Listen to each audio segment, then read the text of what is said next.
When I started doing ultramarathon running, I heard about you could qualify for the world champs in either 24-hour racing or 100k racing. Now the 24-hour race, to give you a picture, you're running around a 400-metre track around and around and around for an entire 24 hours. It's the most boring thing you could possibly imagine.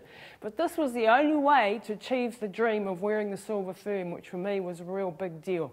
Now I had to reach 185 kilometres to represent New Zealand, to be in the team. So that was always the magic figure for me.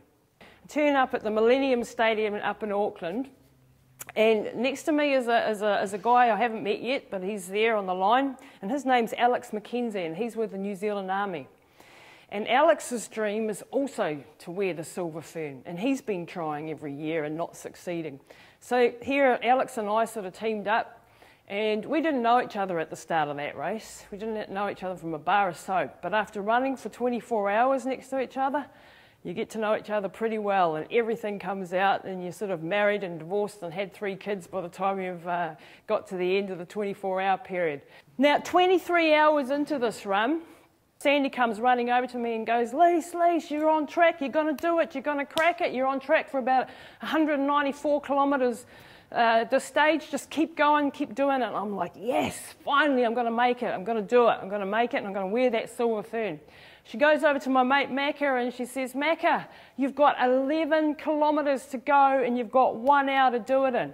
11 kilometres is doable if you've been running for your first hour. It might be doable even in your second or your third hour, but it sure as hell ain't doable when you've been running for 23 hours.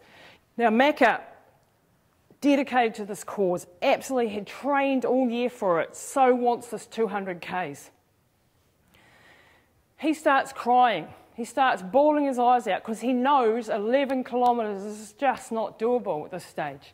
Now he's been in the army since he was 19 years old, he's seen combat all over the world, he's one tough character, he knows what tough is. And here's this bloke bawling his eyes out because he's not going to make the New Zealand team, he's not going to reach his dream. And I'm thinking, shit, what can I do for my mate? I know what it's like when you keep trying and you keep trying and you just don't get there. What can I do to motivate my mate to pull out all the stops? Because there are certain times in life where you can pull out all the stops, and this had to be one of them for him. Now he was very, very proud of being in the New Zealand Army. For him it was everything. He had some boys there with him that were from the Army and they were looking after him and crewing and everything. So I thought, right, that's it, that's the button I'm going to push. You've got to find that external motivating factor that gets you going. So I said to Macca, you've got to do it for the New Zealand Army. You've got to represent. You can't let those boys who've come all the way over here and have been looking up for you, you cannot let them down. You've got to make this. And all of a sudden I saw Macca stop crying and the shutters came down over his eyes and he just took off. He just literally took off. He was lapping me and lapping me and lapping me. And I couldn't believe this bloke. We were just going like, the whole stadium. I mean, there's only 3 or 4 of us there because we're a bunch of weirdos that, you know. But the whole of it, everyone was there was just going, go Macca, you can do this.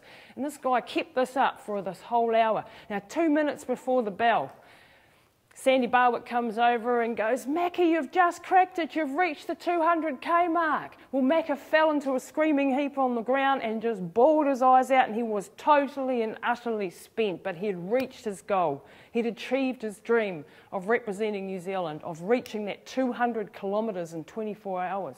Then one of the other judges come over and says, Macca, you've got to get up and keep running because we think we've measured it wrong.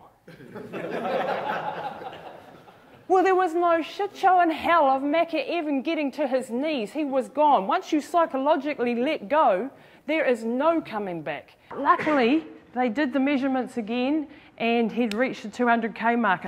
We got to our goal. We got to the point of wearing the silver fern. And that's a lesson in what it takes to be dedicated and single-minded and focused.